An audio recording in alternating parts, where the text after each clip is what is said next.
Yeah, it really was a surf-generating storm. It gave us a lot of rain, and we are dealing with some of the impacts of that. But I think the surf was really the major player in this storm, with those winds over a long fetch really piling up as we look into parts of the Gulf states. But you know what? We did see a Category 1 hurricane push into the southern Gulf states. We want to go right on out to Lee Smithson, the Executive Director of Mississippi Emergency Management Agency, and get your thoughts. How do we fare with this storm, Lee?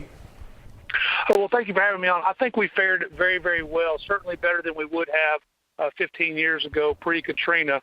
You're absolutely right. We took the brunt of a Category 1 storm that pushed 11 feet of surge into Jackson County, which is our furthest eastern county.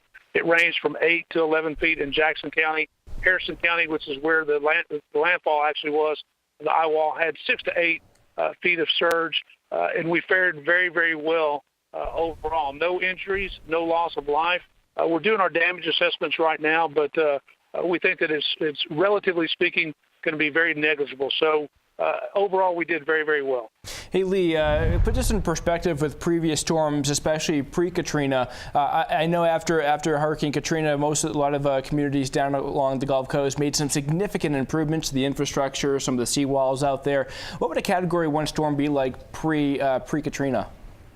Well, just to put it in perspective, in 1998, we got hit by Hurricane George, which was a high-end Category 2 at landfall. But the damage from it was very extensive, especially from the surge, because we did not have all of the mitigation factors in place. We did not build to 15 feet base elevation. That's above sea level, which is what the standards are now. So as catastrophic as Katrina was, in the aftermath of Katrina, the federal government spent $3.2 billion just in infrastructure improvements. That doesn't count what private businesses like the casinos did. So we've really mitigated the impacts of a significant surge.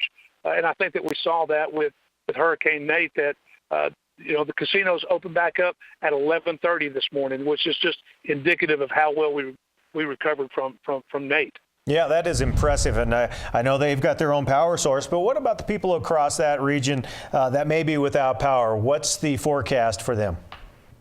Well, at the height of landfall last night, we had approximately 60,000 Mississippi customers without electricity. By 7 o'clock this morning, it was down to around 48,000. It was 30,000 about 2 hours ago. The electric co-ops, which service most of the southern part of the state, are anticipating that we should have the 90% of the power restored by dark tonight. So, again, that's just a testament to how well the power grid was rebuilt after Katrina, that we could get power back on within really 24 hours of the Category 1 storm. Very good there. And it's very, very nice to see how quickly power can now be restored, especially after the state bear the brunt of this Category 1 storm. Lee Smithson, we appreciate you joining with us this afternoon, the Executive Director for the Mississippi Emergency Management Agency. Thank you once again. My pleasure, gentlemen. All right.